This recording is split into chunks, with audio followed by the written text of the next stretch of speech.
De vous être formidable, et voici donc notre premier dossier du jour, dossier santé aujourd'hui, à la recherche du goût et de l'odorat perdu avec nos invités.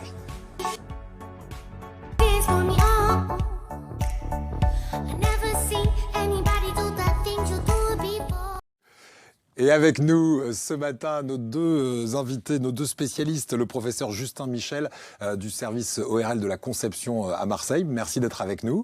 Et puis quelqu'un qui travaille dans votre service, c'est Emmanuel Albert. Bonjour Emmanuel, vous êtes orthophoniste et vous travaillez dans ce service pour trouver des solutions pour ceux qui ont justement perdu le goût ou encore l'odorat. Alors vous avez ouvert un hôpital de jour depuis décembre 2020 pour notamment les syndromes de Covid long. On n'a jamais parlé autant d'anosmie et d'agueusie que depuis cette crise sanitaire.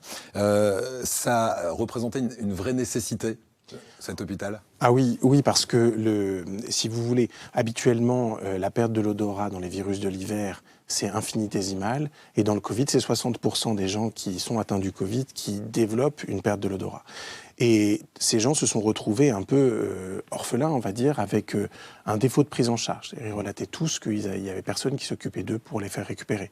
Et nous, on s'est dit, il faut qu'on explore ça, il faut qu'on essaye de leur trouver des solutions. Et c'est pour ça qu'avec Emmanuel Albert et toute l'équipe, on a mis en place cet hôpital de jour. Alors, quand le patient arrive chez vous, vous me dites, il passe toute une série de tests vraiment très poussés. Exemple, par exemple, de tests qu'on va passer chez vous. Alors, avant d'arriver, il a passé en général une IRM et un TEP scanner, c'est-à-dire des examens d'imagerie qui vont permettre de regarder l'anatomie de la région de l'odorat, mais aussi sa fonction. Il y a des examens où on peut explorer la fonction du cerveau et de l'odorat. Et puis quand il arrive dans le service, il a bien sûr des questionnaires de qualité de vie, parce que c'est très important d'essayer d'évaluer le retentissement de cette perte de l'odorat, parce qu'elle est très variable d'un individu à un autre. Et puis ensuite, il y a des tests de l'odorat, des tests spécifiques qu'on appelle les olfactométries. Ouais. On essaye de déterminer le seuil auquel le patient sent. On essaye de voir si elle arrive à identifier encore les odeurs. Puis après, il y a une consultation avec un ORL qui fait une endoscopie. Puis ensuite, il rencontre notre orthophoniste Emmanuel préféré, Albert, qui va rééduquer notre goût et notre odorat. Alors, comment est-ce qu'on arrive à rééduquer ? Vous me dites, c'est en retrouvant le chemin de la Madeleine de Proust. C'est-à-dire qu'on va faire appel à notre mémoire pour redonner cette sensation de l'odeur du citron, de l'odeur du gâteau au chocolat, par exemple. C'est ça l'idée ? Oui, c'est tout à fait ça, effectivement. L'idée, c'est de recréer le chemin entre les cellules odorantes et la mémoire de ces odeurs. On va proposer des stimulations olfactives aux patients et on va essayer de leur demander de faire des efforts pour essayer de se rappeler tous les souvenirs qui sont évoqués avec cette odeur, toutes les émotions qui y sont rattachées et peut-être aussi même toutes les connaissances, donc mémoire, émotion et sémantique, tout ce que cognitivement on a emmagasiné sur cette odeur pour justement recréer ce chemin et faire en sorte que le patient sente la bonne odeur. Ouais.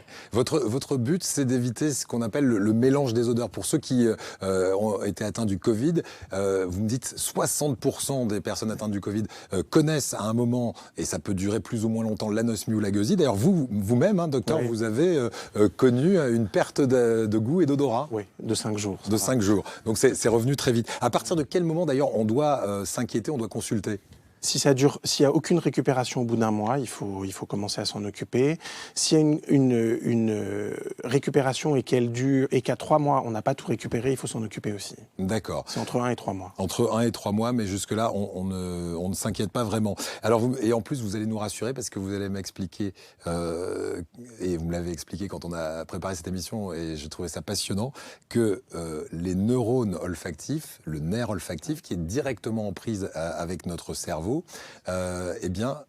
c'est une chance. Ce sont des neurones qui se régénèrent. Ce sont les seuls de notre corps humain qui se régénèrent. C'est ça ? C'est ça. En fait, c'est le virus, quand il rentre dans le nez, il va essayer de rentrer dans le cerveau.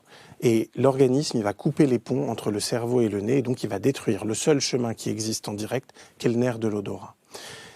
Mais la nature faisant bien les choses, il y a dans cette région, dans cette muqueuse de l'odorat, des cellules souches qui vont permettre la repousse des nerfs. C'est tout l'objectif de la rééducation. C'est-à-dire on va stimuler pour que ça repousse, mais que ça repousse au bon endroit. Qu'il y ait une gare de triage qui soit efficace, que l'odeur de la vanille n'a pas branché sur celle du café.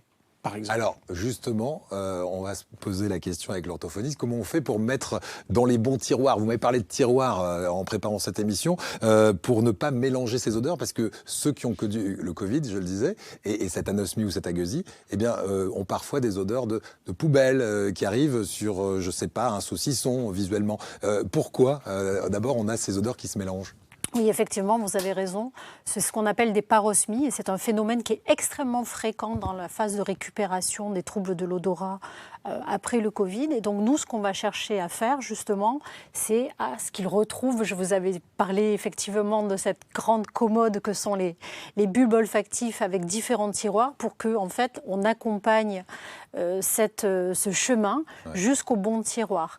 En fait, les parosmies, c'est un peu comme une symphonie, comme dirait le professeur Michel, dont on enlèverait les cuivres et peut-être aussi les violons, et on entendrait quelque chose d'un petit peu différent, désagréable. Ouais. À la fin, on reconnaît grosso modo l'odeur, mais on sait que ce n'est pas celle-là, en fait. Et ça envoie un message désagréable au patient qui est en train de sentir. Et donc, nous, on va essayer justement de recréer des ancrages positifs en leur faisant travailler tout un tas d'odeurs, des odeurs plutôt familières, des odeurs qui appartiennent à leur environnement proche, des odeurs qui sont prégnantes et dont ils ont une mémoire précise, en fait. Voilà, alors vous dites que vous travaillez sur de l'imagerie mentale. Quelle est la différence entre votre méthode et la méthode généralement employée? Alors on va voir un reportage dans un instant où on utilise des huiles essentielles. Vous, ça ne marche pas avec des huiles essentielles. Comment ça fonctionne réellement, ces exercices pour retrouver la mémoire des odeurs? Ben oui, on est parti du principe qu'en réalité, sentir des huiles essentielles, ça ne sent pas la vraie odeur qu'on connaît, qu'on a magasinée. Si on veut sentir l'odeur citron, ce n'est pas l'huile essentielle de citron qui sent le citron, c'est un citron.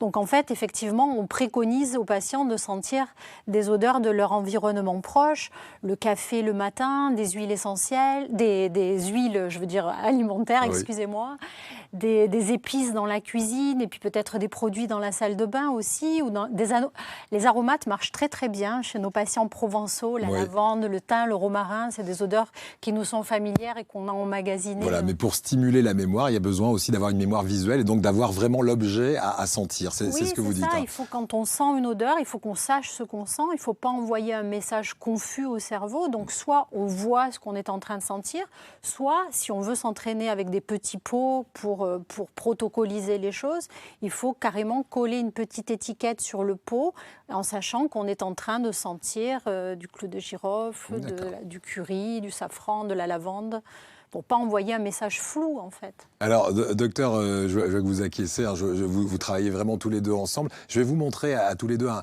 reportage sur une application que vous connaissez sans doute, qui s'appelle covidanosmie.fr. On trouve ça sur Internet et puis sur smartphone.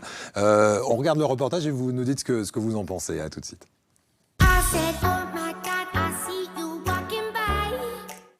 Depuis 4 mois, Sandrine a perdu totalement l'odorat à cause de la Covid-19.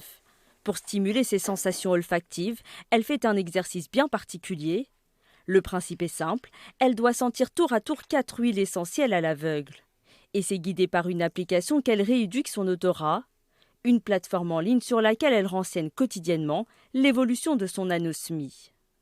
J'avais envie de faire quelque chose parce que quand on a perdu le goût et l'odorat et qu'on vous dit qu'il faut attendre et que ça peut prendre plusieurs mois, on se sent un petit peu passif. C'est un peu décourageant et donc le fait de m'inscrire, ça m'a permis d'essayer de me dire voilà, je mets toutes les chances de mon côté pour récupérer. C'est ce médecin Manceau qui a créé cette application inédite. Il peut analyser à n'importe quel moment l'évolution des exercices effectués par les patients. Ce que l'on peut voir, c'est qu'au fil de sa rééducation, eh bien, l'efficacité pour chacune des huiles a tendance à augmenter, voire même se normaliser. L'idée de cette application vient du constat que l'anosmie peut durer jusqu'à plusieurs mois chez certains patients. Selon le médecin, entraîner son nez permet une nette amélioration de l'odorat. Pour lui, il est essentiel de s'auto-surveiller. L'application, elle sert à bien conduire le protocole et elle sert aussi à s'évaluer. Parce que ça permet aussi à la personne de voir s'il progresse ou pas et de combien. Donc on arrive à établir comme ça des courbes que le patient peut aussi présenter à son médecin. Alors, professeur Justin Michel, est-ce que c'est la panacée? Est-ce que c'est utile? Est-ce qu'il vaut mieux avoir du visuel? Non, c'est utile. Ouais. C'est utile parce que s'entraîner, c'est utile. L'appli, elle a la motivation derrière. C'est-à-dire qu'il faut le faire tous les jours. Ça le rappelle qu'il faut le faire parce que l'épuisement arrive chez les patients. Oui. Le découragement aussi. Donc ça, c'est très bien. La différence, c'est sur la notion de à l'aveugle ou pas. Parce que...